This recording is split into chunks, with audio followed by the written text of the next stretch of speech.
Muy buenas tardes. En el marco del 50 aniversario del Instituto de Investigaciones Jurídicas de la Universidad de Costa Rica, les damos una cordial bienvenida a esta conferencia, titulada La búsqueda de la verdad en el modelo procesal inquisitivo, una reconsideración epistemológica. Se les informa, podrán realizar sus preguntas al finalizar la presentación. Las mismas serán contestadas por la expositora y amablemente les recordamos realizar la evaluación de esta actividad por medio del link que se les hará llegar por el chat. El día de hoy contaremos con la participación de la licenciada Ana Lucía Blanco Villalobos, quien es licenciada en Derecho con énfasis en Ciencias Forenses por la Universidad de Costa Rica. Además, es vicepresidenta de la Asociación de Costarricense de Filosofía del Derecho y Filosofía Práctica. Actualmente se encuentra cursando su maestría en la Universidad de Génova y es docente en la Facultad de Derecho de la Universidad de Costa Rica en los cursos de Razonamiento Jurídico, Razonamiento Probatorio y Teoría del Caso. El tiempo es suyo, profesora. Bueno, buenas tardes. Un cordial saludo a todas las personas presentes. Antes de iniciar, dos cuestiones básicas. En primer lugar, agradecer profundamente por esta oportunidad. Y en segundo lugar, voy a aprovechar para compartir en el chat un pequeño esquema argumentativo, es como un tipo handout, para que lo descarguen si así lo desean. Porque no tengo presentación, pero preparé el esquema argumentativo con la intención de facilitar el seguimiento eh, pues de los temas. Dicho esto, vamos a comenzar. Déjenme nada más acomodar aquí la pantalla para poder ver varias cosas al mismo tiempo y comienzo. Bien, eh, voy a comenzar con una brevísima anécdota. Cuando yo era estudiante, hubo una idea que me quedó particularmente grabada a partir de las clases de penal y procesal penal. Esa idea es la siguiente. Por un lado, estaba el modelo inquisitivo, que era una suerte de dispositivo institucional siniestro, pero históricamente existente, destinado a encontrar la verdad a toda costa, incluso si la verdad había de ser arrancada mediante tenazas del imputado, quien era un mero objeto de prueba. Y por otro lado estaba un diseño procesal más civilizado, que no trataba al individuo como objeto, sino como sujeto, y que de alguna manera renunciaba a la obtención de la verdad en contraste con la conducción de una investigación y un proceso compatible con diversas garantías procesales y constitucionales. Además, esta dicotomía inquisitivo-acusatorio había operado, digamos, esa era la idea, que operaba históricamente como un eje clasificatorio y valorativo en el análisis de los sistemas procesales penales. De forma tal, digamos, que se podía determinar si un sistema procesal penal concreto cumplía, se acercaba más o menos a un sistema u otro. Eh, y ante todo, digamos, el punto más relevante que me interesa rescatar de aquí es que con mucha claridad el discurso académico fijaba las posiciones. El proceso inquisitivo era categorizado como inherentemente indeseable y el acusatorio como la alternativa menos deficiente o incluso a veces el ideal a seguir. La propia denominación inquisitivo, ponerle el membrete inquisitivo para describir un diseño procesal, importaba una carga semántica fuertemente peyorativa, de forma tal que su empleo en el examen de un sistema procesal específico funcionaba como un mecanismo tácito de censura o de deslegitimación. Paralelamente, acusatorio aparecía investido con un valor prescriptivo, asumiéndose como el horizonte normativo hacia el cual debía encarnarse cualquier proceso penal que aspirara a cumplir estándares de corrección jurídica y legitimidad institucional. Este recuerdo, por supuesto, es excesivamente general, impreciso y muy posiblemente distorsionado por los sesgos propios de la memoria y por la erosión interpretativa que introduce el paso del tiempo, lo cual evidentemente lo torna inviable como un punto de partida académico. Sin embargo, lo curioso es que en mi práctica docente me volví a encontrar con esta idea, palabras más, palabras menos, pero esta vez en boca de estudiantes. Em, y básicamente a la luz de una formación más sistemática en epistemología y un cierto trabajo de análisis en torno a el denominado giro epistemológico en teoría de la prueba, Esta formulación es volverme a encontrar con esta idea, despertó en mí un interés renovado. Porque la pregunta que no pude evitar hacerme es, bueno, esto es cierto. Y más precisamente, digamos, dejando de lado cómo haya sido comprendido históricamente por la doctrina procesal o cómo lo interpretasen los operadores jurídicos que actuaron bajo dicho diseño, o incluso qué estaban pensando los artífices de estos diseños procesales, si es que los hubiese. La cuestión central, digamos, que a mí me preocupaba era, en términos estrictos de la arquitectura procesal, ¿constituía el modelo inquisitivo un mecanismo eficaz para llegar a la verdad? ¿Estaba realmente configurado para producir conclusiones fácticas robustas respecto de los hechos sometidos a escrutinio judicial? Porque a primera vista a mí me parecía palmariamente obvio que en tanto motor epistémico era falente. El diseño procesal inquisitivo en tanto motor epistémico era falente por distintas razones. Em, Y estas fueron las preguntas con las cuales yo inicié la investigación, cuyos resultados, es una investigación incipiente, pero cuyos resultados preliminares quiero compartir hoy. Em, y lo primero que por lo que tengo que empezar es por hacer unas ciertas aclaraciones y precisiones. Eh, las denominaciones inquisitivo y acusatorio constituyen en realidad categorías históricamente polisémicas cuyo uso, tanto en doctrina cuanto en historiografía procesal, presentan variaciones notables en significado, en alcance y en propósito. Esta heterogeneidad no es un accidente semántico menor, sino el resultado de una doble determinación. Por un lado, las tradiciones jurídicas nacionales y regionales las han empleado y por otro lado, en contextos intelectuales, políticos y reformistas, estas etiquetas han sido invocadas como parte de programas, ya sea de discursos descriptivos reconstructivos, de discursos históricos sociológicos, de discursos de legitimación de ciertas estructuras o de crítica institucional. A título de ejemplo, Langer en el 2014 sistematizó esta diversidad y él identificó al menos 5 formas distintas en las que la dicotomía acusatorio-inquisitiva se puede utilizar. Y él dice, bueno, pueden ser tipos ideales descriptivos, pueden ser sistemas históricos o sociológicos, pueden referir valores o intereses contrapuestos, pueden referir funciones del proceso penal o pueden ser modelos normativos. Yo no voy a entrar en detalle en ninguna de estas eh, por las razones que voy a exponer a continuación. Eh, Después de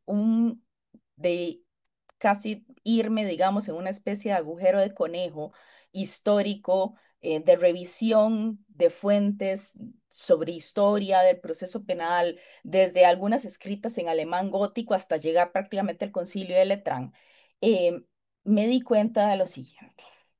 Eh, si bien era posible encontrar apoyo doctrinal específico que asociaba el diseño procesal inquisitivo o la epistemología inquisitiva con la búsqueda de la verdad material, que fue la idea, digamos, que disparó todo esto. Eh, Esta vinculación tampoco era unívoca en las fuentes revisadas. Roxin específicamente señala que dicho diseño, el diseño inquisitivo, eh, era aquel en que una misma persona, el juez, se convirtió a la vez en acusador y juzgador, el ofendido se convirtió en testigo y el sospechoso en objeto de la investigación, y que con el procedimiento probatorio se aspiró a la verdad material. Ferrajoli, en el prólogo a un libro intitulado La verdad en el proceso penal, caracteriza la lógica inquisitiva como la idea de que se puede y por lo tanto se debe alcanzar una verdad material absolutamente cierta y objetiva. Eso por un lado. Pero por otro lado, el propio Ferrajoli, en Derecho y Razón, asocia el modelo inquisitivo concebido como una variante de un modelo autoritario opuesto a un modelo garantista, con la búsqueda de una verdad absoluta a toda costa, sin límites legales o procesales, en contraposición, como dije, al modelo garantista. Eh, pero además de esto, encontré otro montón de fuentes, en particular en alemán, que más bien discutían precisamente la capacidad del diseño procesal inquisitivo para arribar a la verdad. Y como si fuera poco, el mismo Ferrajoli, en Derecho y Razón, matizaba esta oposición, digamos, que intenté caracterizar al principio como el inquisitivo, antigarantista, que buscaba la verdad a toda costa, y el acusatorio garantista, que sacrificaba la búsqueda de la verdad en pro de satisfacer otro tipo de objetivos.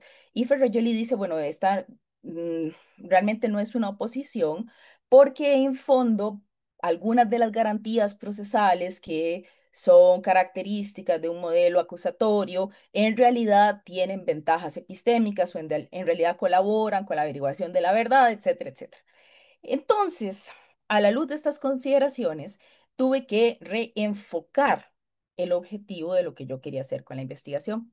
Y por lo tanto, abandoné la pretensión de inscribir el análisis dentro de las categorías inquisitiva acusatoria y desplacé el foco más bien hacia la evaluación de estructuras procesales concretas, con independencia de la etiqueta histórico-doctrinal que se les pueda asignar o no, porque en realidad lo que yo quiero hacer es examinar ciertas estructuras procesales a la luz de su rendimiento epistémico.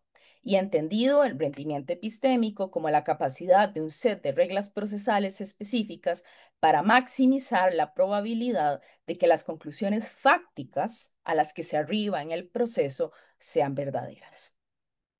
Y en esta reformulación, el estudio se centrará en un conjunto de variables. Yo voy a examinar el rendimiento epistémico de ciertas variables procesales. Eh, la separación o la concentración de funciones investigativas, acusatorias y enjuiciadoras, la iniciativa probatoria del juez, la decisión a cargo de un tribunal colegiado o de un juez unipersonal, el contradictorio y el control y revisión jurisdiccional. Como podrán ver, algunas de ellas han sido históricamente asociadas a un modelo inquisitivo, pero como dije antes, lo que quiero es desmarcarme de estas etiquetas para centrarme simplemente en el análisis de estas variables. Bien, a la luz de todo lo anterior, entonces mi objetivo aquí es más bien analizar, como dije, el rendimiento epistémico de determinadas estructuras procesales penales, con independencia de si las podemos adscribir o no a los modelos inquisitivos o acusatorios, evaluando en qué medida favorecen o dificultan la averiguación de la verdad en el proceso y determinar, a lo mejor con suerte, ¿verdad? Si esto me permite extraer alguna conclusión operativa a propósito de nuestras propias estructuras o mecanismos procesales vigentes. Eh, bien, eso es lo que quiero hacer. Lo siguiente que voy a enunciar son los compromisos teóricos de los cuales voy a partir, que ni siquiera voy a problematizar, pero por honestidad intelectual me parece importante indicarlos. Lo primero digamos, el primer conjunto de asunciones teóricas de las que voy a partir son aquellas brindadas por la epistemología analítica contemporánea. La epistemología, como estoy seguro, segura saben, es la rama de la filosofía que mediante métodos de análisis conceptual estudia la estructura del conocimiento humano, distinguiendo entre la verdad como propiedad objetiva de las proposiciones, la creencia como una actitud subjetiva y la justificación epistémica como el fundamento normativo para la aceptación racional de tesis, de ideas o de teorías. Básicamente, la epistemología se dedica a determinar las condiciones bajo las cuales una creencia verdadera cuenta como conocimiento, y en qué medida o en qué condiciones estas, o en qué contextos estas condiciones se satisfacen o no. Esto supone, evidentemente, una distinción tajante entre verdad como propiedad semántica de las proposiciones, eh, y específicamente de la noción de verdad como correspondencia, em, que es una idea muy básica que les aseguro todos y todas asumimos, aunque no lo identifiquemos de esa manera. La idea de verdad por correspondencia es que las proposiciones son portadoras de verdad y lo que hace que una proposición sea verdadera es su correspondencia con el mundo. Bien. Eh, la otra asunción es la noción de creencia como una actitud mental, proposicional, y particularmente la noción de justificación epistémica que tiene que ver con las razones para aceptar algo como verdadero. Bien, primer punto de partida teórico. El segundo es eh, básicamente aceptar que el estatus epistémico de los enunciados fácticos probados en un proceso penal es el estatus de la justificación epistémica. No equivale al estatus de verdad y no equivale al estatus de creencia o mera convicción subjetiva. Siguiendo a Ferrer Beltrán, que a su vez se basa en las distinciones de Cohen, los enunciados fácticos aceptados como probados en un proceso penal son aquellos que, habiendo superado el umbral probatorio, se incorporan como premisas fácticas justificadas en la decisión, implicando la disposición a anudar consecuencias normativas. Eh, Tercera asunción teórica, evidentemente voy a partir de la concepción racionalista de la prueba. Esto se deriva de los dos postulados anteriores. ¿Por qué voy a partir de la concepción racionalista de la prueba? Porque si no parto de esta asunción, nada de lo que voy a decir tiene sentido y de una vez aquí se acaba la conferencia, porque en todo caso la prueba, la aspiración de la prueba de un proceso penal es la producción de un estado subjetivo que no tiene nada que ver con evidencia, o por lo menos no hay forma de revisar si fue causado por evidencia o en ausencia de ella. Entonces, no me funciona, así que voy a dar por un hecho, voy a partir de la concepción racionalista de la prueba y finalmente voy a utilizar el andamiaje teórico utilizado o propuesto por Marina Gascón Avellán, que ella distingue entre reglas epistémicas y reglas contraepistémicas, precisamente para analizar las distintas reglas procesales. Eh, las reglas epistémicas son aquellas disposiciones procesales cuyo diseño incrementa la probabilidad de que el órgano decisor alcance conclusiones verdaderas sobre los hechos. Es decir, son mecanismos que maximizan la fiabilidad epistémica del proceso. Ejemplos paradigmáticos son la publicidad de las audiencias o el contradictorio. Por el contrario, existen también en los procesos penales reglas contraepistémicas y estas son aquellas que, aun estando justificadas por otros fines legítimos, por ejemplo, protección de derechos fundamentales, eficiencia procesal, economía judicial, tienden más bien a reducir la capacidad del proceso para aproximarse a la verdad.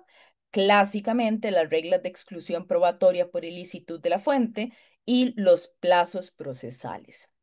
Una aclaración sobre esta distinción.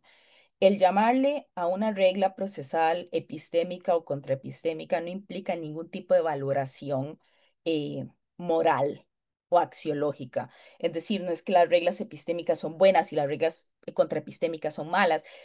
Es una evaluación neutra en ese sentido.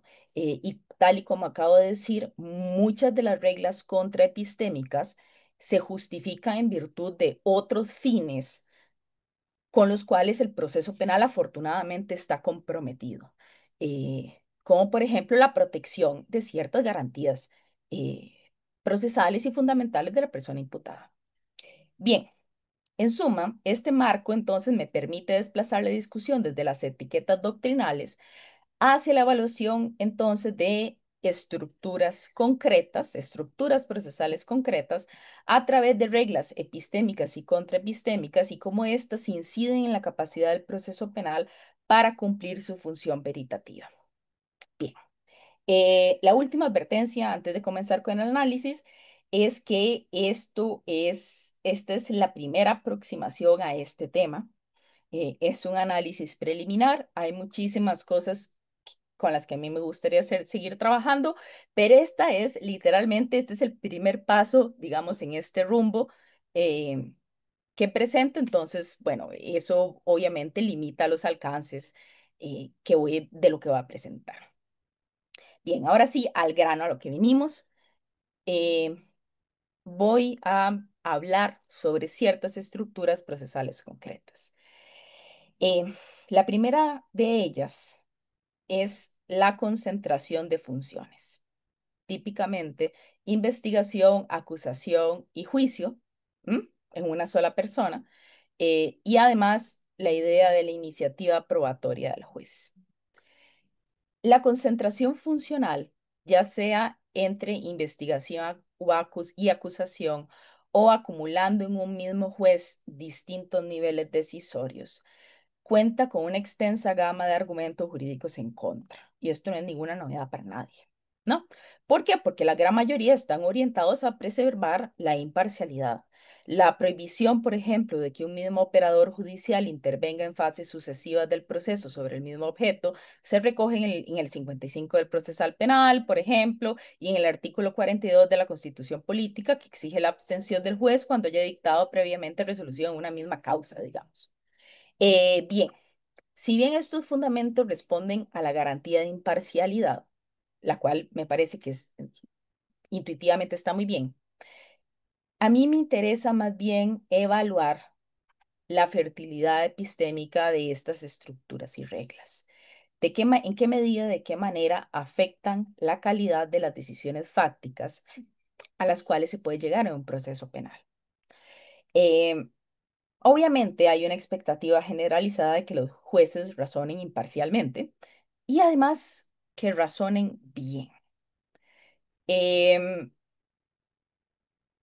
Esto está anclado en presupuestos em, con poca evidencia, particularmente el último. ¿Por qué? Porque en realidad no solemos razonar bien. Y normalmente formamos creencias en condiciones inidóneas. Pero bueno, voy a dejar ese asunto allí para retomarlo un poquitito después. Desde una perspectiva analítica, cabe distinguir dos tipos de errores judiciales en sentido fáctico. Obviamente hay muchos tipos de errores judiciales, pero específicamente en la determinación de los hechos hay dos tipos de errores. El error tipo uno o el falso positivo, que es tener por probado una hipótesis fáctica falsa, la condena a un inocente, y el error tipo 2 o el falso negativo, que es no dar por probada una hipótesis verdadera, es decir, la absolución de un culpable. Es obvio que en un sistema de orientación garantista, el costo institucional y moral del error tipo uno, es decir, condenar erróneamente a una persona inocente, se considera sustancialmente más grave que el error tipo 2, pues implica el ejercicio legítimo del poder punitivo contra un inocente. No sé si rememoran la fórmula de Blackstone, es preferible tener 10 culpables afuera que un inocente en la cárcel, ¿verdad? Esto es eh, una reformulación de este compromiso. Y esta jerarquización normativa condiciona el diseño procesal y, ante todo, la configuración del estándar probatorio, ¿verdad? Que a veces en países anglosajones se suele reflejar con la máxima de más allá de toda duda razonable. Y el punto es que fija umbrales y reglas de valoración orientadas a minimizar el riesgo de error tipo uno, aún a costa de aumentar la probabilidad del error tipo 2. Entonces, ¿qué extraemos de aquí? El error tipo uno y el error tipo 2 no son simétricos axiológicamente, por lo menos en un sistema garantista, porque un sistema garantista, eh, la existencia de un umbral probatorio más alto, lo que refleja es un compromiso con la intención de evitar el acaecimiento de los errores tipo uno. Y por otro lado, tampoco son epistémicamente simétricos, habida cuenta de que justo por tener un umbral probatorio más alto, es más difícil incurrir. Eso distribuye, digamos, el riesgo del error y es más difícil incurrir, en teoría, en un error tipo uno. Bien. Para comprender cómo determinadas estructuras procesales afectan a este equilibrio, es necesario comprender cómo se forman las decisiones fácticas y qué factores cognitivos median entre la evidencia y el hecho de tener un enunciado fáctico acreditado como probado. Una asunción frecuente, aunque discutida, es que el sistema cognitivo humano estaría diseñado para formar creencias verdaderas.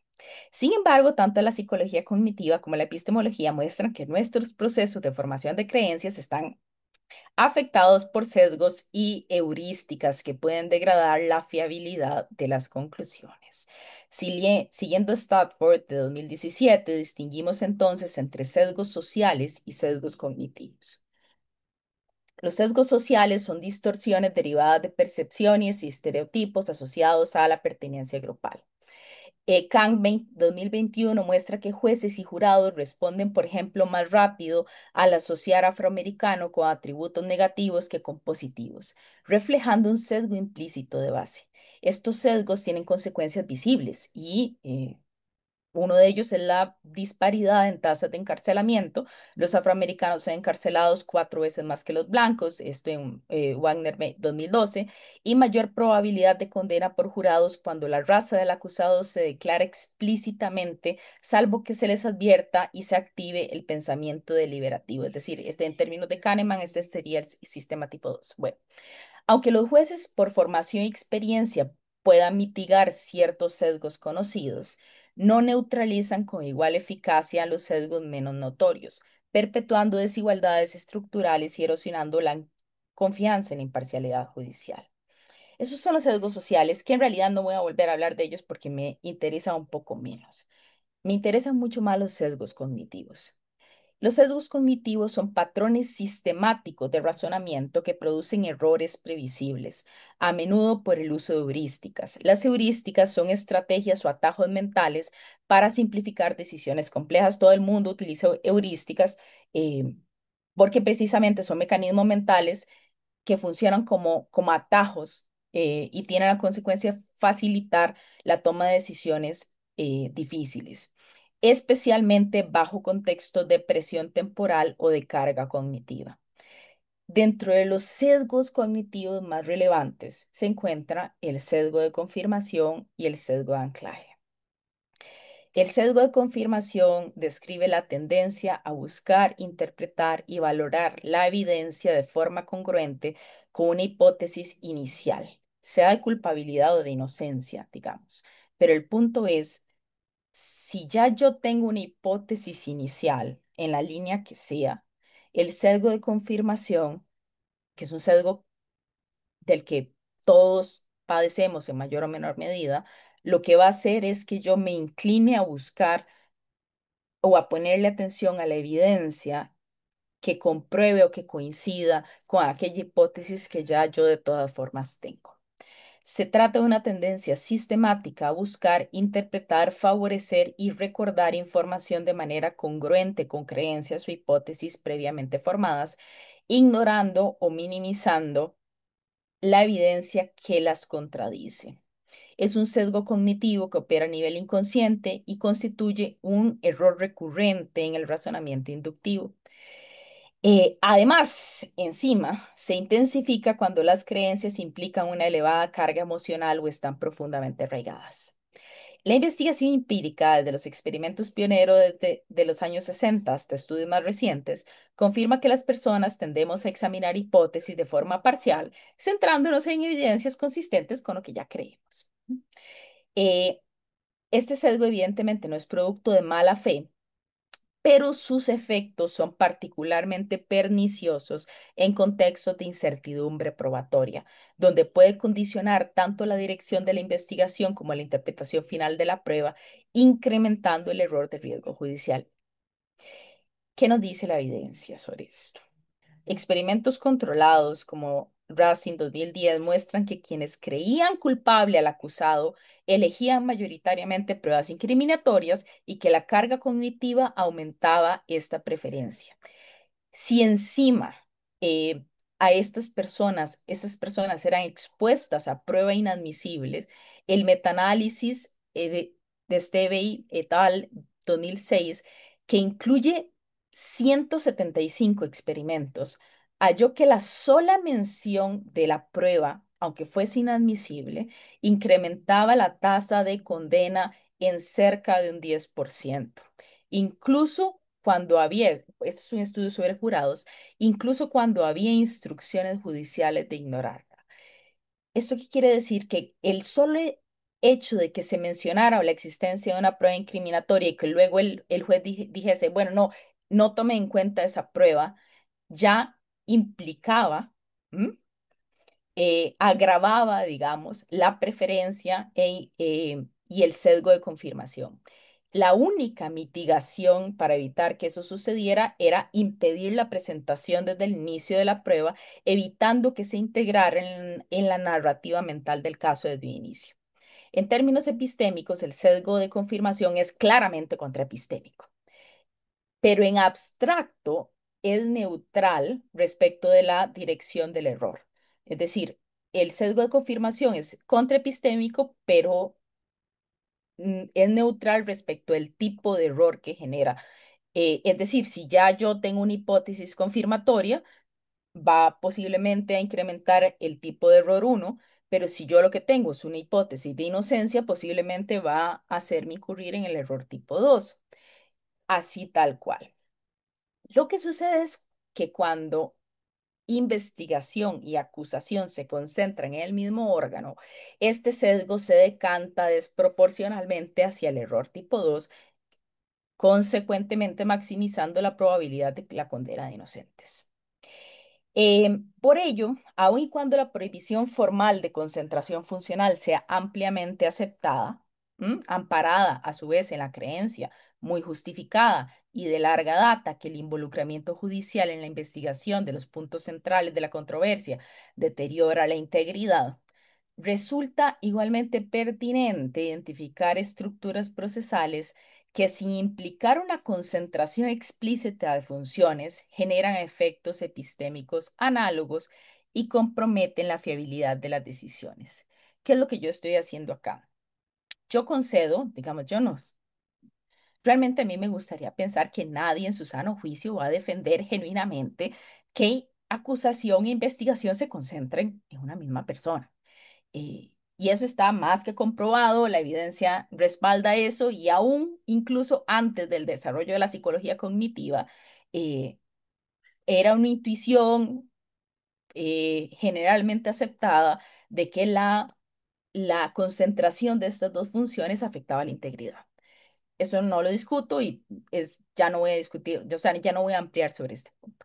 Pero lo que sí me interesa es analizar otras estructuras que no implican la concentración de funciones, pero que igual pueden tener consecuencias contraepistémicas para el proceso. La primera de ellas es el papel del juez, incluso desde un sistema acusatorio o adversarial. Eh, en el imaginario jurídico y social me parece que existe una expectativa y es que los jueces razonen con imparcialidad y que lo hagan de manera rigurosa y de manera metodológicamente correcta. Sin embargo, esta expectativa descansa sobre dos presupuestos problemáticos.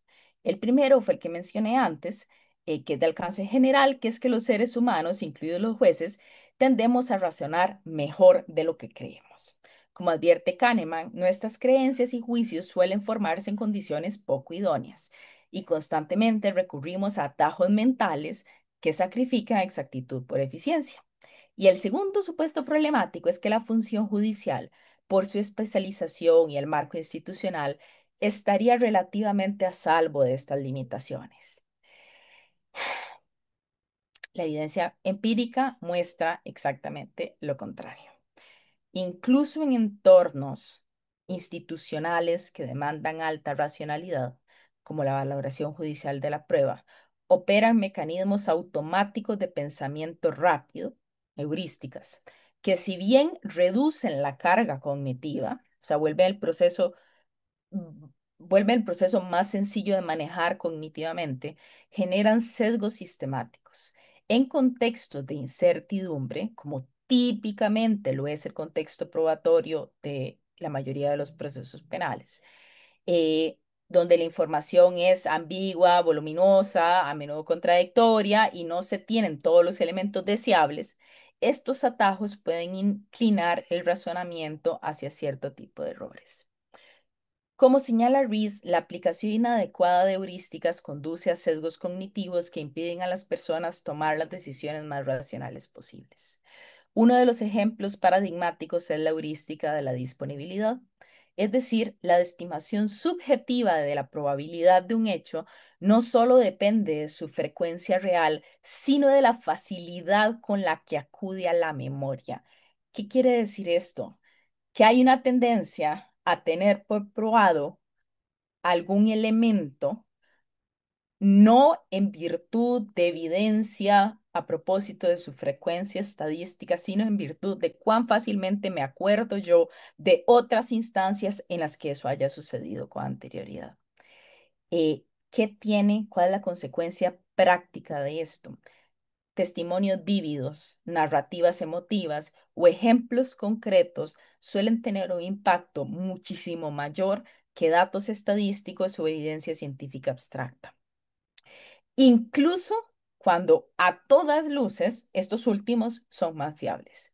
Esto implica que la forma de presentación de la evidencia por abogados, peritos o testigos puede condicionar de manera significativa el proceso deliberativo judicial, desplazando el foco desde la solidez probatoria hacia la saliencia psicológica. ¿Qué tipo de sesgos y heurísticas suelen afectar la toma de decisiones judiciales? La investigación empírica confirma que incluso con formación y experiencia jurídica, los jueces no son inmunes a sesgos cognitivos y heurísticas que distorsionan la valoración de la prueba y las inferencias fácticas.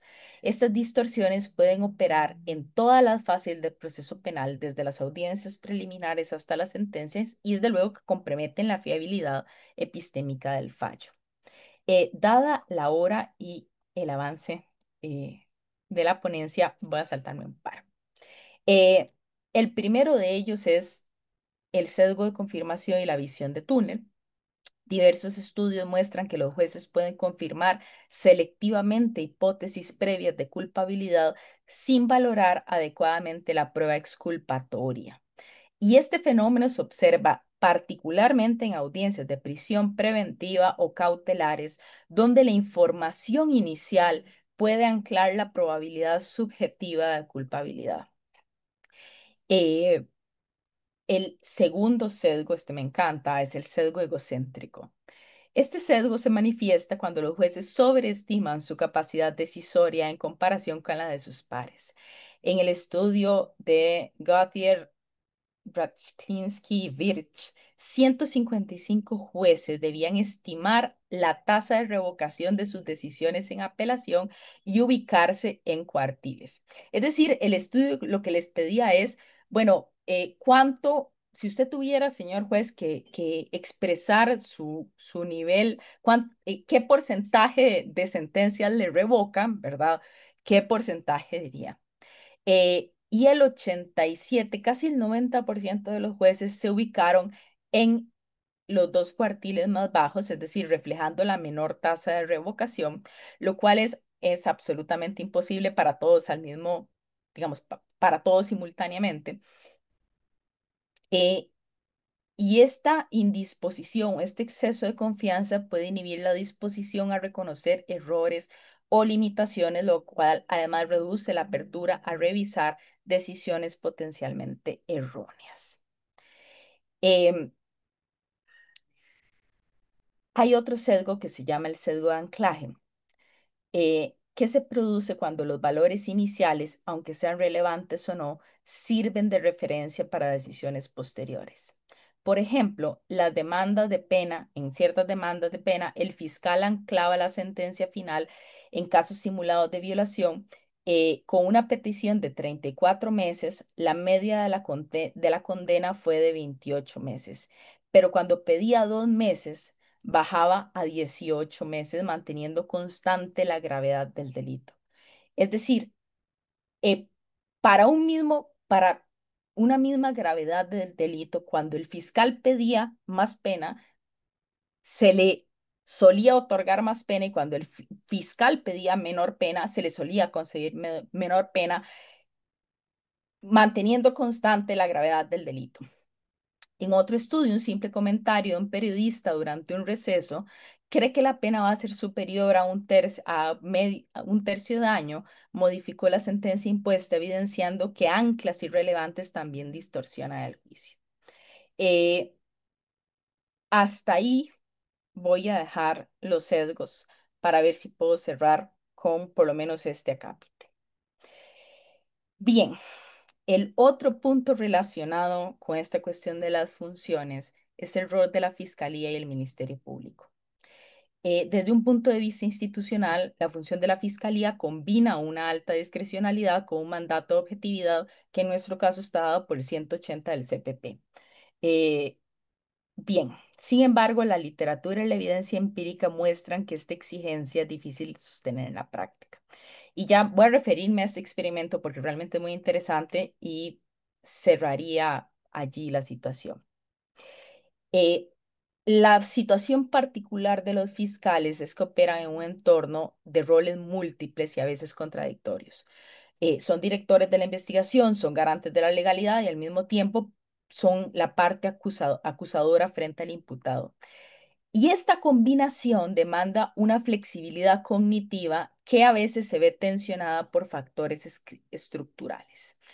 Por ejemplo, amplia discrecionalidad por un lado, por otro lado, presión institucional de mano dura contra el crimen, empatía selectiva hacia las víctimas y riesgos cognitivos como el sesgo de confirmación. Y aquí les cuento el experimento.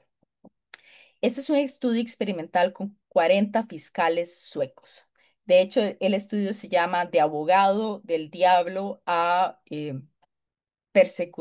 perseguidor del crimen, digamos, una cosa así. Eh, y este estudio pretendía analizar cómo variaba la imparcialidad de la fiscalía en tres etapas clave. En la etapa previa a la acusación, en el momento en que el fiscal tomaba, la fiscalía tomaba la decisión de acusar y en la etapa posterior a la acusación. ¿Qué resultados obtuvo este estudio? En la etapa previa a la acusación, los fiscales mostraron capacidad para actuar como abogados del diablo. Evaluaban y evaluando la evidencia de forma relativamente equilibrada e incorporando hipótesis exculpatorias. En el momento en que se tomaba la decisión de acusar, se mantuvo parte de ese equilibrio, pero ya se apreciaba una inclinación incipiente hacia hipótesis de culpabilidad, influida por la expectativa de éxito procesal y por la necesidad de construir una narrativa coherente del caso. Y finalmente, en la etapa posterior a la acusación, se observó un viraje marcado hacia una disposición mental confirmatoria de culpabilidad. Y ya después de que el fiscal elevaba, o sea, tomaba la decisión de la acusación, minimizaba la relevancia de evidencias exculpatorias, priorizaba investigaciones orientadas a reforzar la imputación. Este cambio refleja una asunción tácita del rol de luchador contra el crimen, donde el objetivo principal se convierte en lograr la condena del acusado. En el grupo de control, que estaba formado por estudiantes de Derecho y Psicología, este sesgo confirmatorio se presentó de forma más intensa y sostenida particularmente cuando el sospechoso había sido detenido previamente. La intervención de cambiar el decisor entre detención y acusación tampoco redujo de forma consistente el sesgo, lo que indica que la rotación funcional por sí sola no es una estrategia suficiente. El estudio logró identificar factores que además intensificaban este riesgo. El efecto de consolidación, es decir, la acusación actúa como un punto de no retorno, reforzando el compromiso con la hipótesis inicial de culpabilidad y aumentando la tendencia a las estrategias de bloqueo de evidencia en contra.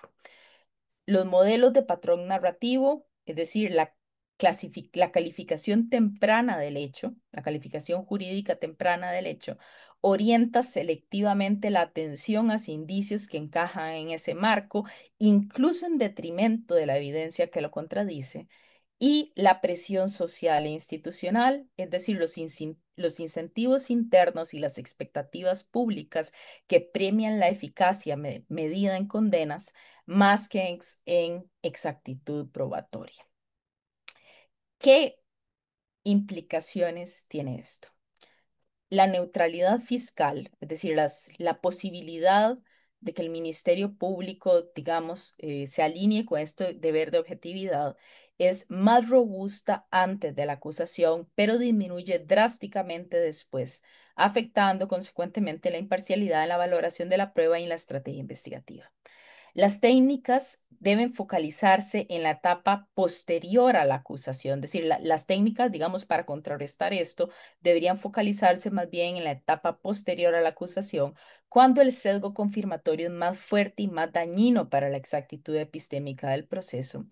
Y bueno, los autores recomiendan la institucionalización de mecanismos de contrapeso como revisiones externas de líneas de investigación, entrenamiento específico en sesgos y separación más estricta entre funciones de investigación y acusación para evitar que la construcción narrativa del caso se convierta en una estructura autorreforzada y resistente a la evidencia exculpatoria. Bien, sé que son las 6:45 y en este momento me falta analizar el tema de los tribunales colegiados contra los tribunales unipersonales, eh, el tema del contradictorio el, y el tema de el control de instancias. Es absolutamente obvio que eso no lo voy a lograr en 5 minutos de ninguna manera. Em, Así que voy a pasar directamente a las conclusiones. Em, Permiso. sí. Por aquello, profesora, disculpe, si necesita un poco más de tiempo, no hay ningún problema. Está segura, pero es que son tres elementos más. Hagamos algo. Mm, Voy a elegir uno y me pronuncio sobre ese eh, y luego paso a las conclusiones. Es que un poquito más de tiempo, es que realmente creo que me excedí en la redacción de la ponencia. Vamos a ver. Voy a hablar sobre el control de instancias. En términos ideales, el control intra y extraprocesal de las decisiones judiciales, asociado al deber de fundamentación de las sentencias, como por ejemplo destaca Daniela Catino, cumple una función epistémica esencial que es permitir la detección y corrección de errores a través del escrutinio intersubjetivo, muy en línea, digamos, con lo que ha desarrollado Popper. Bajo este ideal, técnicamente, las instancias de apelación y los mecanismos extraordinarios de revisión funcionan como filtros que maximizan la probabilidad de que las conclusiones fácticas y jurídicas se aproximen a la verdad. Ese es como el punto de partida y yo misma en muchas ocasiones he defendido esta idea. Sin embargo, la evidencia empírica sugiere que este potencial correctivo del sistema de control de instancias enfrenta límites significativos y justamente por eso elegí este punto. Hay un estudio gigantesco, sueco también, que analiza el sesgo de confirmación no como fenómeno psicológico, que es de lo que he venido hablando, sino como un rasgo sistémico del proceso judicial, definido específicamente como la incapacidad del sistema para autocorregir condenas erróneas mediante apelaciones o mediante anulaciones de juicio. El enfoque del estudio parte de que, así como el sesgo de confirmación individual implica eh, casarse con una hipótesis y resistirse a incorporar evidencia contraria, el sistema judicial, obviamente estas conclusiones, el estudio tiene una metodología muy sólida, pero evalúa el sistema de instancias sueco, ¿verdad? De ninguna manera, vamos a ver, sería irresponsable extrapolar las conclusiones y los resultados de este estudio sin más, digamos, a otros sistemas procesales, pero me parece cuanto mínimo que esto debe conversarse. Continúo. Así como, digamos, el sesgo de confirmación implica esta negativa a explorar evidencia contraria a lo que ya uno de todas formas cree, en el sistema judicial puede comprobarse de modo funcionalmente equivalente, puede comportarse de modo funcionalmente equivalente al mantener hipótesis de culpabilidad incluso frente a nueva evidencia exculpatoria, y a mí esto la verdad es que me asusta muchísimo. Este análisis empírico se basó en 3.239 apelaciones entre 2014 eh, del periodo 2010-2014 y 2.078 anulaciones de juicio resueltas por cortes suecas, ¿no? Esa fue la muestra utilizada. ¿Qué fue lo que encontraron? En aquellas apelaciones que versaban sobre los hechos, solo el 10,18% de las condenas fueron modificadas. Incluso con nueva evidencia de inocencia, el 62,16% de las condenas se confirmaron en instancias superiores. En las anulaciones de juicio, apenas el 1,6% afectó la culpabilidad, afectó el veredicto de culpabilidad. Combinando ambas instancias bajo supuestos realistas, claro, todo esto, una aclaración previa, este tipo de estimaciones son complicadas porque desgraciadamente no tenemos otro sistema de comprobación de la culpabilidad por fuera del proceso penal como para poder contrastar y medir confiabilidad del rango de error hacia un lado y hacia el otro, ¿verdad? Este estudio es muy serio, ellos meten, digamos, varios análisis para intentar em, contrarrestar eso, pero bueno, una acotación metodológica. El punto es que combinando ambas instancias, bajo supuestos realistas, estimando realistamente, al menos un 34,7 de los inocentes permanecen condenados tras agotar recursos. ¿Qué causas señalan los autores de esto? Una cultura judicial de deferencia hacia decisiones previas, criterios restrictivos para valorar la prueba y preferencia por revisar cuestiones de derecho antes que cuestiones de hecho. La implicación central es que este sesgo de confirmación sistémico erosiona la función autocorrectiva del sistema y limita de una forma severa el control intersubjetivo que se supone debe brindar el control de instancias. El examen crítico de las hipótesis por pares independientes. O sea, esa es una de las partes vitales del sistema de control de instancias, que hayan pares independientes que puedan someter a análisis crítico las conclusiones o el veredicto o la justificación de la sentencia. Esto en términos epistémicos significa que el sistema reduce la replicación de juicios análoga al escrutinio repetido en ciencias y debilita el mercado de las ideas. La noción del mercado de las ideas es básicamente someter las ideas a discusión pública, deliberada y crítica. El punto es debilita el mercado de las ideas en el que las hipótesis alternativas deberían competir en condiciones simétricas. ¿Qué podemos concluir?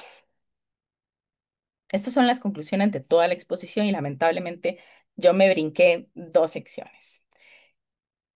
El rendimiento epistémico de los mecanismos procesales no depende solo de las reglas formales, sino de la capacidad real para activar y sostener un contradictorio simétrico desde el momento inicial de la formación de hipótesis. Bueno, me brinqué el contradictorio, pero muy en resumidas cuentas, el contradictorio, pero la verdadera posibilidad de contradictorio es uno de los pocos mecanismos epistémicos relativamente serios.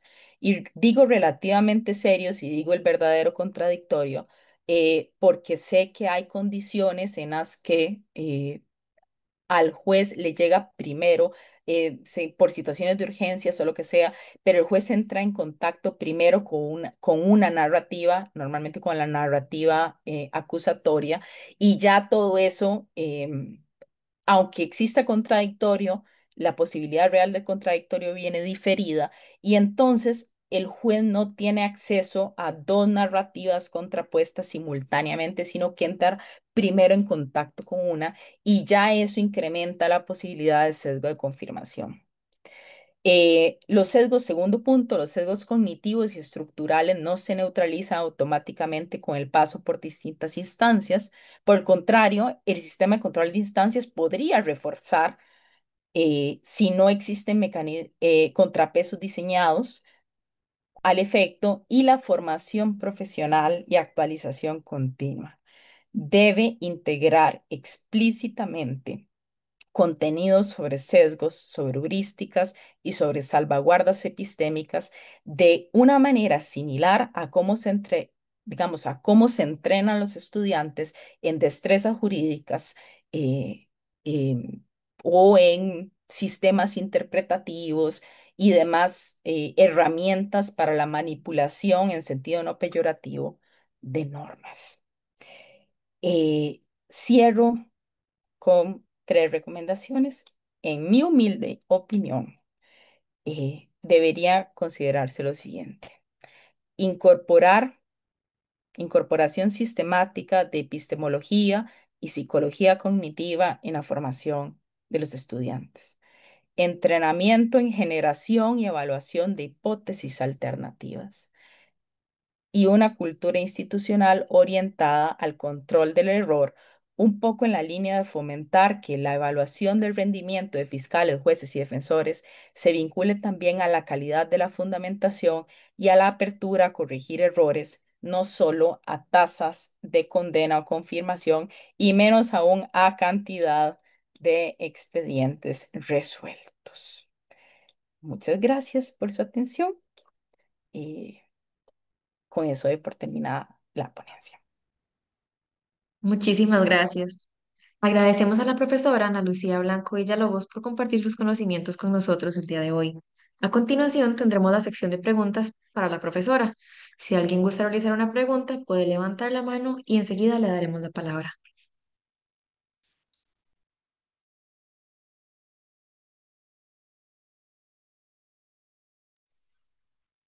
Bueno, veo que por acá no tenemos preguntas, por lo cual procederé a leer las preguntas que nos han dejado por medio del chat.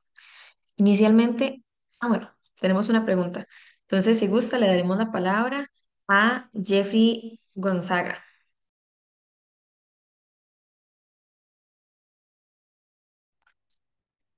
Hola, hola, Ana Lucía, buenas noches.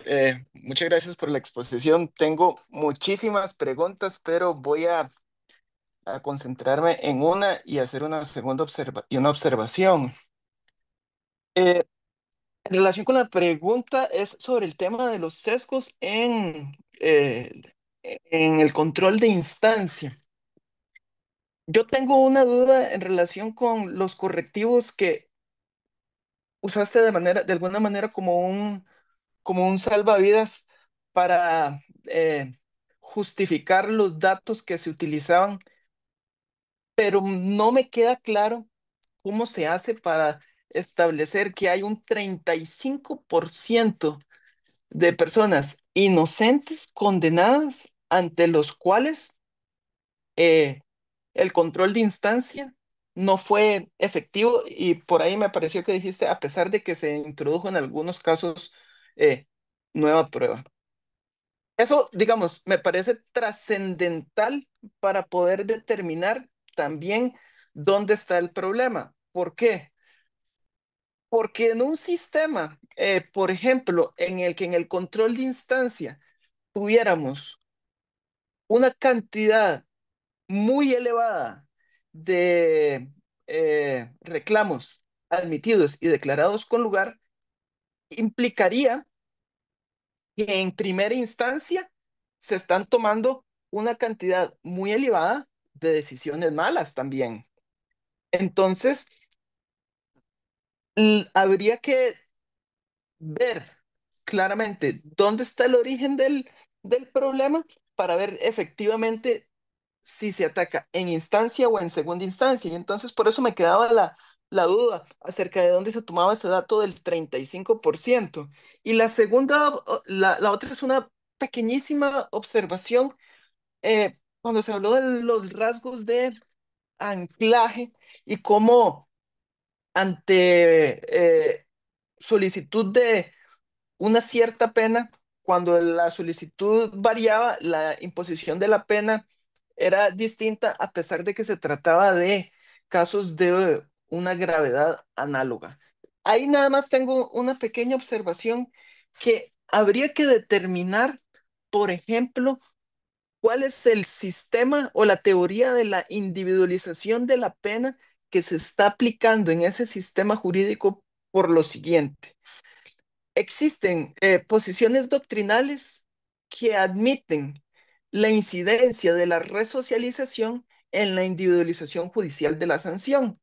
Eso conlleva que ante un supuesto grave se pueda reducir la sanción por debajo de la gravedad del hecho. Eso implicaría que en dos casos de igual gravedad, en uno de los cuales uno de los sujetos al momento del dictado de la sentencia eh, mostró signos de resocialización o mostró, por ejemplo, su deseo de reparar el daño, estaría justificado y sería adecuado que en ese caso la sanción haya sido menor a pesar de que se trate de casos análogos en cuanto a la gravedad del hecho. Entonces habría que profundizar, digamos, usar un bisturí más pequeño para determinar qué es lo que está pasando ahí. Muchas gracias, Ana. Muchísimas gracias, Jeffrey. Sobre lo primero, mira, yo tengo dudas, son dos estudios gigantes y sé que la forma en la que lo estimaron, ellos determinaron, digamos, partieron del supuesto de que el 0,50% de toda, 0,50, ¿verdad? No 50%, 0,5, el 0,5 de todas las condenas de los tribunales de distritos entre el 2010 y el 2014 fueron erróneas. Obviamente, y- yo estoy de acuerdo y por eso lo señalé.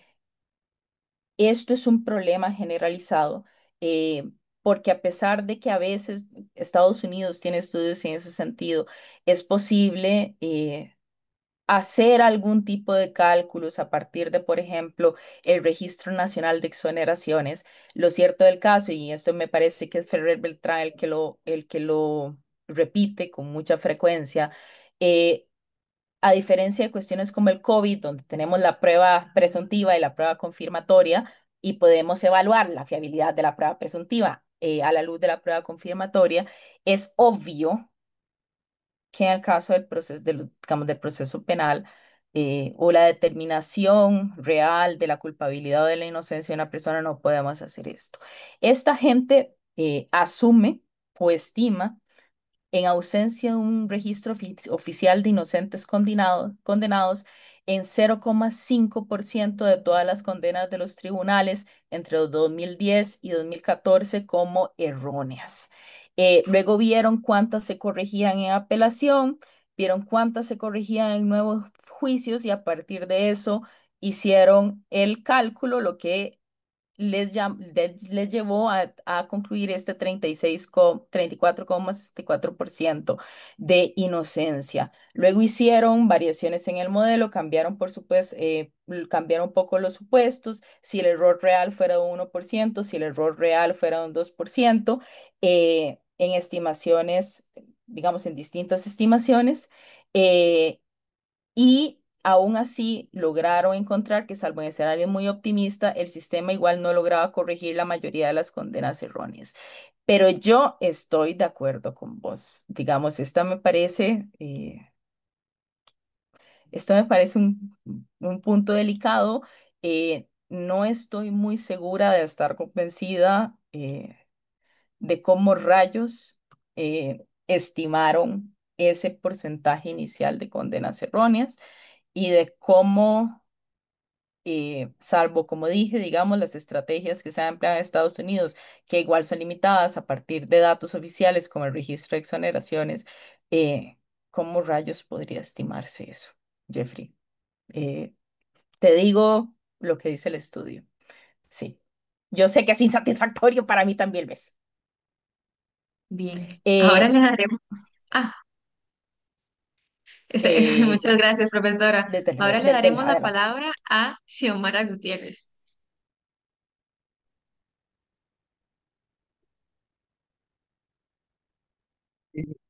Bueno, muy buenas noches. Muchas gracias por la conferencia, muy interesante. Y en relación con con las tres recomendaciones que realiza, bueno, yo soy funcionaria judicial y además soy jueza. Y entonces, pues el tema me resulta muy cercano. Y precisamente, por ejemplo, el tema de los sesgos cognitivos es un tema que podría calificar como súper reciente, ¿verdad? De muy reciente atención. Yo lo escuché por primera vez, tengo que reconocer, hace como 2 años. La escuela judicial lo viene tratando también hace un tiempo para acá, que es con don Raymond Porter, que creo que también en la universidad alguna vez ha estado por ahí. A partir precisamente de algunos cursos, me parece, de argumentación jurídica en los que se ha introducido, como de razonamiento y argumentación, que se ha introducido esos temas y a pesar de su relevancia, pues no se, no se atienden. En cuanto a la segunda recomendación de poder, bueno, la entendí como poder valorar la contradicción de ideas y determinar cómo inclinarse por una o por otra, cómo hacer el contraste. Ese es el tema. O sea, en la mayoría de los casos, lo que existe son problemas de valoración probatoria, de decir, bueno, ¿cómo le creo? Y además con el ingrediente de que suelen ser las personas testigos la prueba principal. Pocas veces hay, bueno, ahora con el tema de la tecnología, ¿verdad? Etcétera, puede ser que contemos con más videos, sobre todo en hechos de tránsito, por ejemplo, en delitos que tienen que ver con cuestiones informáticas, pues que contemos con documentación, pero la mayoría de delitos son lo que vio la gente. ¿Y cómo valorar lo que vio la gente y lo que dice que vio? Y además hay ciertos contextos en los que la gente puede ver como normal interpretar los hechos de una forma sui generis y decirlos como pienso que va a salir mejor, ¿verdad? Es decir, que ese juramento, decir verdad, tal vez hay contextos en los que se deja bastante de lado, pero ¿qué herramientas hay para determinar si la persona lo que está diciendo, o sea, cómo valorarlo? Entonces ese es el tema. Y de esta cuestión me llamó la atención esta estadística sueca que sí comprendo que, bueno, habría que conocer el sistema, cómo es el sistema de impugnaciones, etcétera. Pero me llamó la atención lo de la distinción que se hace entre la tendencia de los tribunales de apelación cuando las impugnaciones tienen que ver con aspectos fácticos y otra cosa. Puede hacer que es que haya más impugnaciones de lo otro precisamente porque las discusiones sobre hechos suelen ser sobre los hechos en sí y la aplicación de normas sustantivas, ¿verdad? Suelen ser muy limitadas. La mayoría de las discusiones tienen que ver con valoración probatoria. En impugnación, bueno, lo digo con conocimiento de causa porque es en lo que trabajo. Esa era la segunda recomendación y que ese aspecto me llamaba la atención.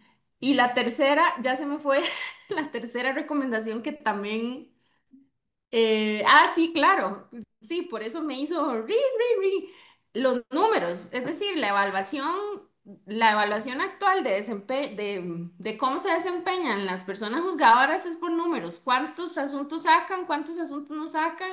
Ayer salió o antier en primera plana la presa que hay de juicios por hacer y por supuesto que es imposible hacer un juicio tras otro y hacer una valoración concienzuda como la que se pretende, por lo cual evidentemente hay una crisis del sistema penal que si lo sometemos a valoración con todo esto que escuchamos acá, definitivamente si se puede poner nota negativa, esa va a ser, ¿verdad? Si eso fuera viable. Y la pregunta en concreto es, porque esto más que todo son comentarios, es si de estos aspectos va a hacer usted un estudio, algún estudio empírico, porque cada uno llevaría un montón de tiempo, ¿verdad? Cada tema desarrollado y cada subtema dentro de cada tema, que sería, por supuesto, muy interesante. Yo, de hecho, como he estado cerca de esto de sesgos cognitivos, había pensado justamente lo interesante que es identificar sesgos cognitivos y puede ser en los fiscales y las fiscales, en personas defensoras y en los tribunales y sobre todo cuando se dictan sentencias orales. Entonces, saber si la investigación, si en el rumbo que lleva va a haber estudio empírico. Gracias. Vea, Xiomara, lo primero que tengo que decirle es darle un profundo agradecimiento. Voy a pronunciarme voy a intentar pronunciarme sobre todo lo que dijo. Pero el agradecimiento me parece lo primordial porque bueno, soy sincera, las personas que me conocen lo saben, yo me dedico a la filosofía del derecho, eso es lo mío, ¿verdad? Sin embargo, el razonamiento probatorio es una de las ramas más prácticas de la filosofía del derecho. Es decir, no toda esto me sirve para un poco para mostrar que no toda la filosofía del derecho tiene que verse como una abstracción allí que me encanta, ¿verdad? Estratosférica, que todo bien y también me encanta. Pero esta es una rama práctica y yo estoy absolutamente convencida de que es una labor moral, una exigencia moral a las personas que nos dedicamos a la filosofía práctica o algunas cuestiones de filosofía práctica, a hacer un esfuerzo por aterrizar y convertir esto en herramientas utilizables, digamos, o fértiles para mejorar, bueno, en mi ingenuidad, digamos, para colaborar de algún modo con la mejora de los sistemas de aplicación y los sistemas de justicia.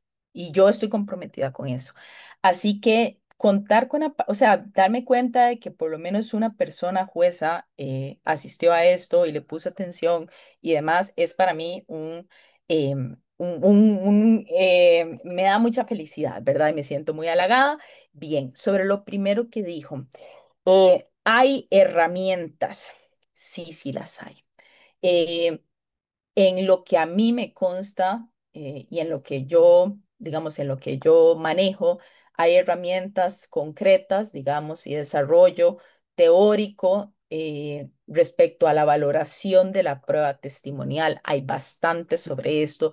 Eso que usted dice, en la mayoría de los casos hay prueba testimonial. Bueno, está más que harto comprobado que epistemológicamente la prueba más débil de todas es la prueba testimonial y aquí yo podría sentarme y nos da exactamente las 12 de la noche enumerándole todas y cada una de las debilidades de esa prueba y ante todo, todo lo que no se puede extraer o lo que cuesta mucho extraer de un testimonio. Hay herramientas para evaluar de una manera un poquito más sólida la prueba testimonial, sí, sobre todo herramientas o distinciones eh, para saber lo que no es posible extraer de un testimonio, que aunque sea en su vida negativa, digamos, sigue pareciendo útil. Y lo mismo acontece con la prueba pericial. Y yo, como le dije, estoy absolutamente convencida de que esto tiene que integrarse no solo a la formación de grado, sino además a la actualización profesional de los operadores jurídicos, si es que nos interesa, digamos, poner un granito de arena a ese respecto. Eso fue lo primero que me dijo. Luego me dijo otro montón de cosas que se me fueron olvidando paulatinamente y me disculpo por eso. ¿Cuál fue la última pregunta que me realizó? La sobre si se va a hacer el estudio Ah, la empírico. investigación. Vea, Ujú. a mí me encantaría. De hecho, este primer pasito, yo después de esto lo que prevería, digamos, el siguiente paso lógico sería agarrar las estructuras procesales concretas del vigentes, digamos, que involucra desde luego la estructura normativa más la parte de cómo se ha aplicado e ir analizándolas concretamente y luego caerle con, idealmente, ¿verdad? En mi mundo ideal, con un estudio empírico. Eh, Es lo que me gustaría. No considero en este momento estar en la capacidad de emprender semejante labor, Em, pero sí sería la vía de continuación de esto, la vía lógica, sí. Muchísimas Es lo que gracias, hay. profesora. Ahora le damos la palabra a Carlos Eduardo Astorga. Hola, buenas noches a todos y todas. Yo me disculpo por no poner la cámara, pero no tengo la posibilidad de hacerlo. No sé si me están escuchando. Bueno, Perfecto. ok, perfecto, gracias. Bueno, en primer lugar, darle el reconocimiento a la profesora. Me parece que es un esfuerzo intelectual auténtico y muy esforzado. En segundo lugar, yo quisiera hacer algunos comentarios que quizás se salen de la zona de confort de los penalistas. Y es que cuando se habla de sistemas como los que estamos hablando, en el tema de la construcción del conocimiento para arribar a una verdad, que no voy a decir que es la verdad, porque eso es algo sumamente cuestionable desde la filosofía y desde eh, la labor jurídica, sino una verdad o algo que llamemos como verdad. Se está cerca de los sentimientos de la, y de de los, del sistema nervioso central del derecho penal. Algo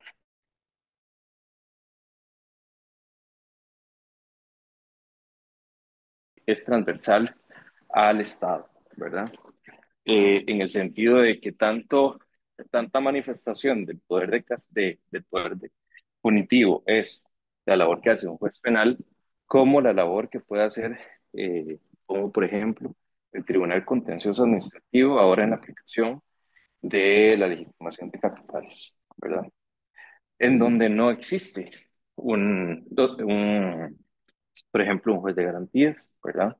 Donde el juez contencioso maneja o administra toda la labor de recolección de pruebas, ¿verdad? Si es que la hay.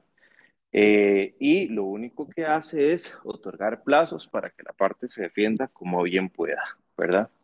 Recordemos que ese instituto, eh, según las disposiciones vigentes, tanto la Fiscalía como el ICD, como el Ministerio de Hacienda tienen la potestad para presentar los requerimientos para limitar el derecho de propiedad de capitales de origen desconocido o sospechoso.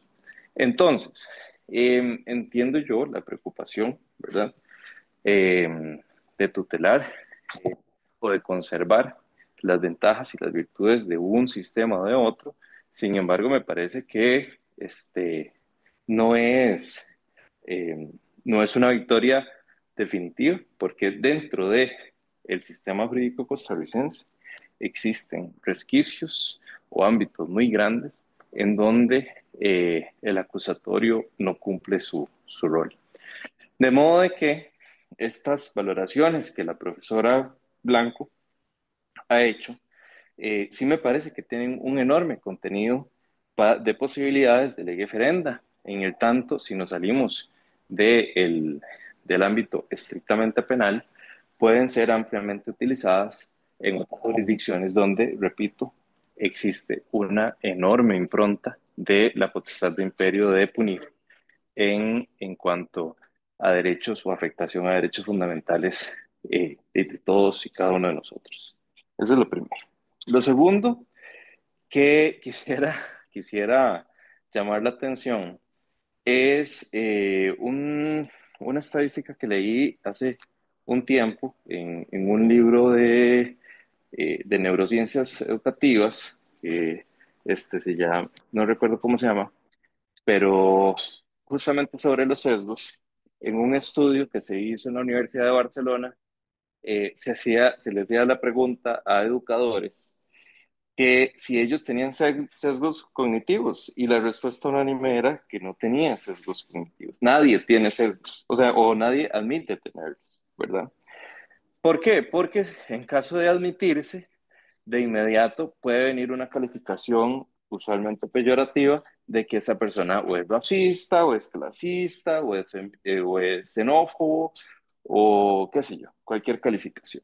De modo de que eh, inclusive el ejercicio de un mecanismo eh, investigativo de campo, ¿verdad? Puede tener enormes retos. En Costa Rica, que yo sepa, nunca se ha hecho un estudio de estos, por muy rico que podría hacerse. Entonces yo apoyo a la licenciada cuando nos habla de que sería interesantísimo hacerlo, las cuestiones de un punto de vista práctico. Sería interesantísimo, pero le aseguro que todos los encuestados van a decir que nadie tiene sesgos y que todo el mundo cree en el Estado de Derecho, etcétera, etcétera. Entonces, déjamelo abierto, por favor.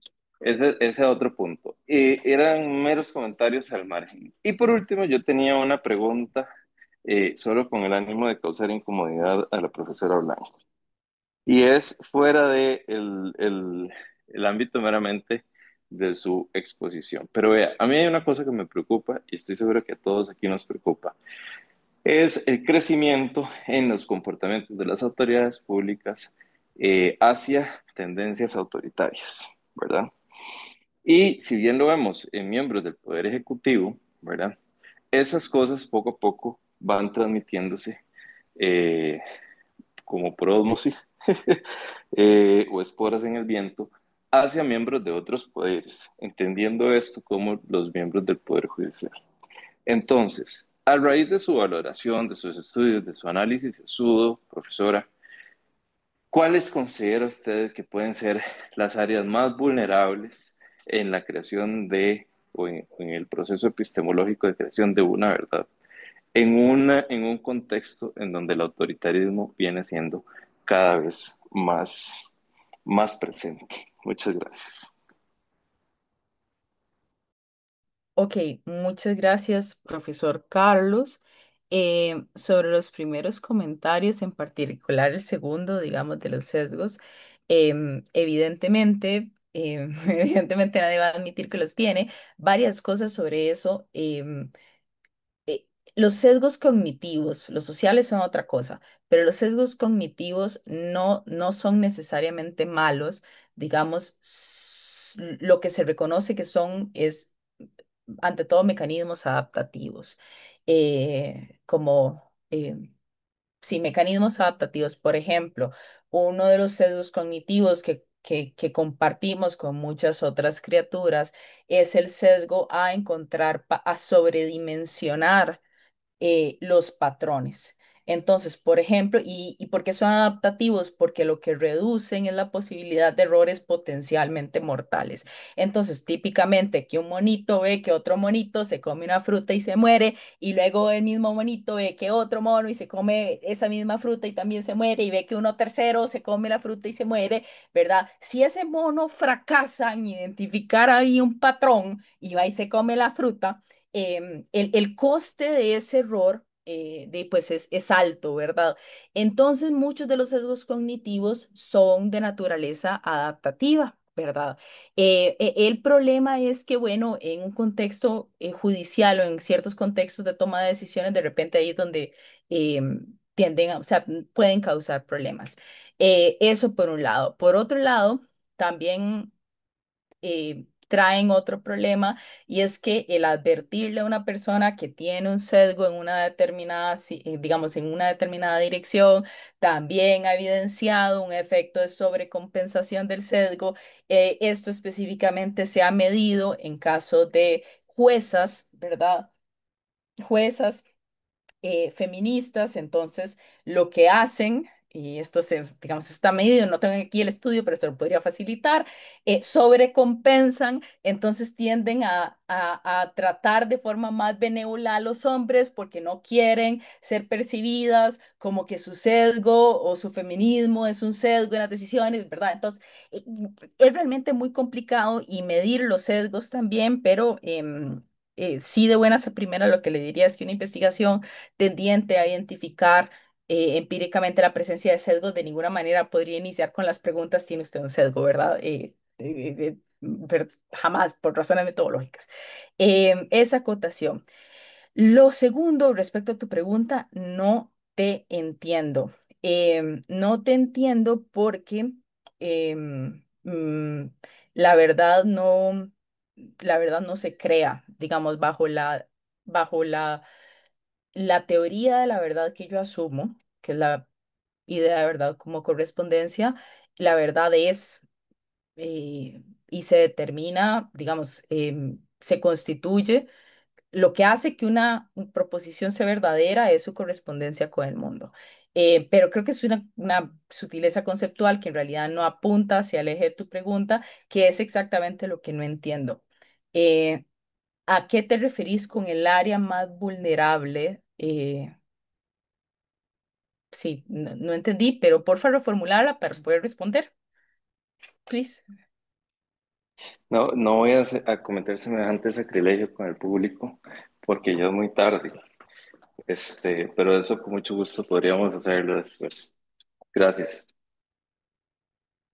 Perdón, Carlos, es insatisfactorio no poder responder la pregunta, pero bueno, si me contactas después, con mucho gusto lo podemos conversar. Muchísimas gracias, profesora. Ahora me voy a permitir leer algunas de las preguntas que tenemos por medio del chat. Inicialmente nos consultan, ¿cuál es el efecto de los medios de comunicación en los sesgos cognitivos de los jueces? No tengo datos sobre eso. Ninguno de los estudios que yo leí para realizar esta conferencia versaba sobre nada de eso.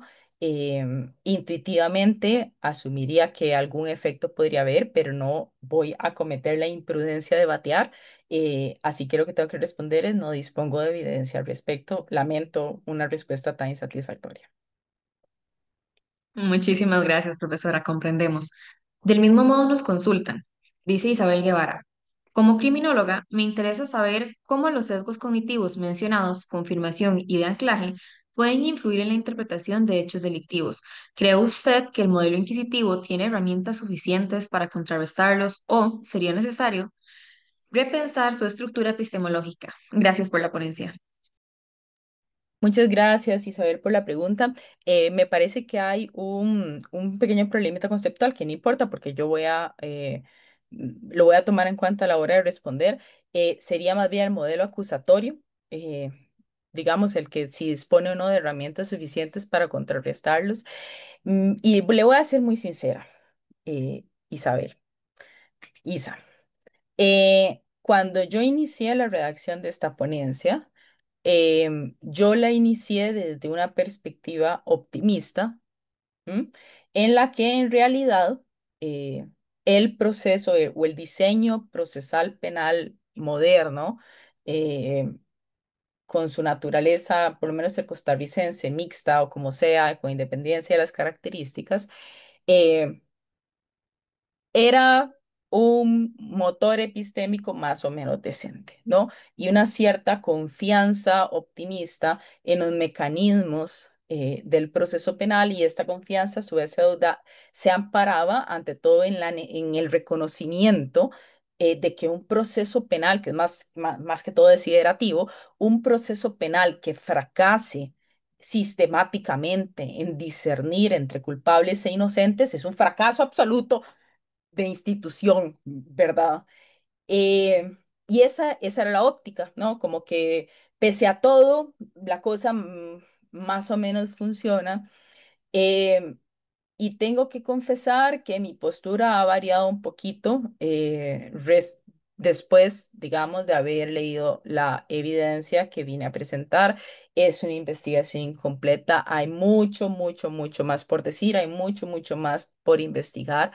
Em, pero los resultados me generan más desconfianza de la que tenía al iniciar la ponencia. Y para responder concretamente, eh, me parece que en efecto hay ciertas modificaciones eh, que serían, que ni siquiera las digo porque es que yo sé que son institucionalmente inviables y ahora lo decía la compañera jueza, la cantidad, digamos, las métricas que les ponen a los jueces. Otra cosa de la que no hablé fue de, por ejemplo, la deliberación, la genuina deliberación en un tribunal versus un juez unipersonal y una genuina deliberación, incluyendo una deliberación que cumpla con virtudes epistémicas, de las cuales tampoco hablé, y que esté una deliberación conformada por jueces de distinta, digamos, ojalá de distintas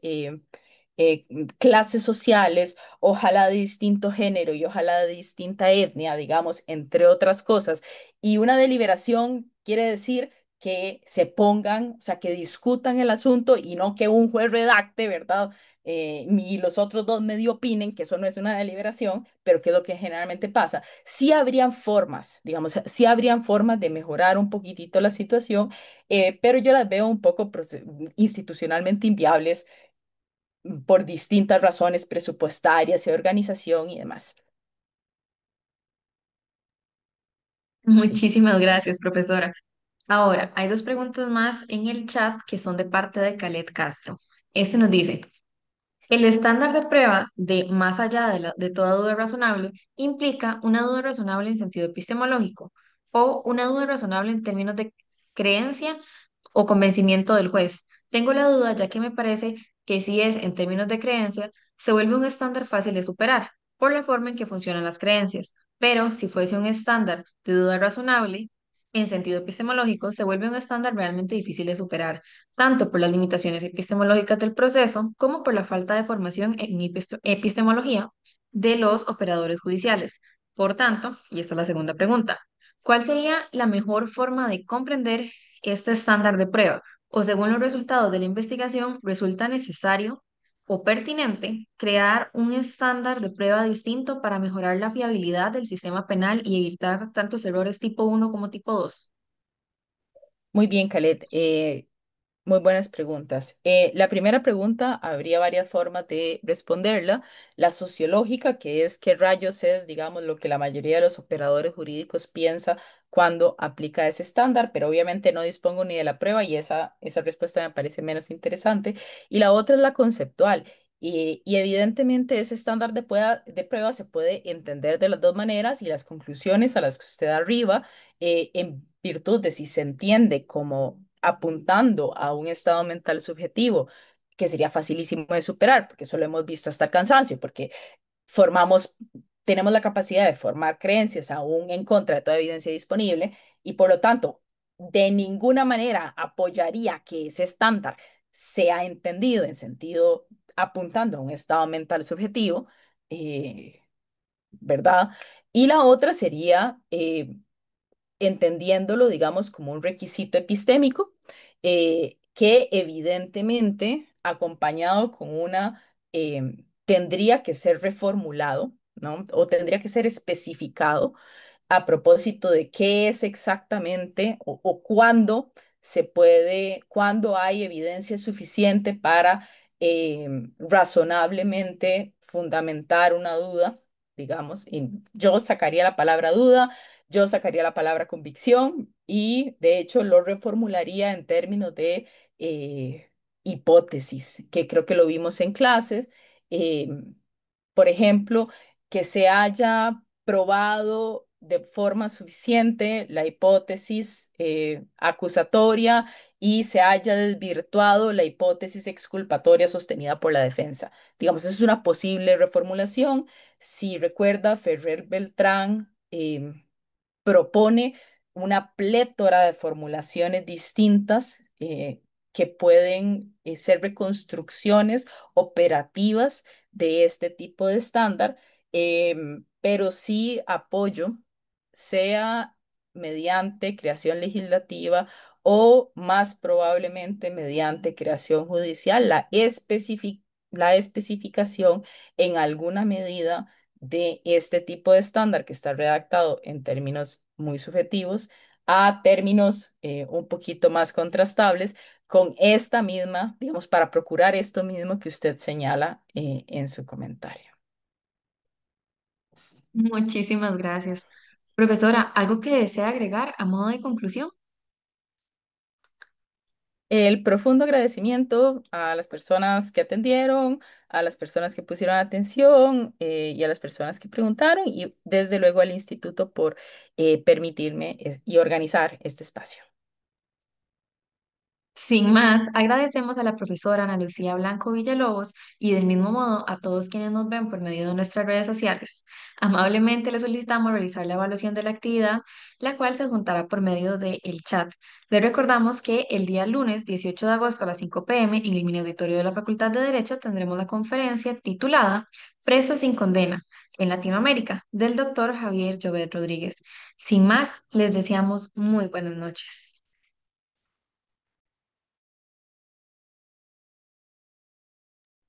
Buenas noches, gracias.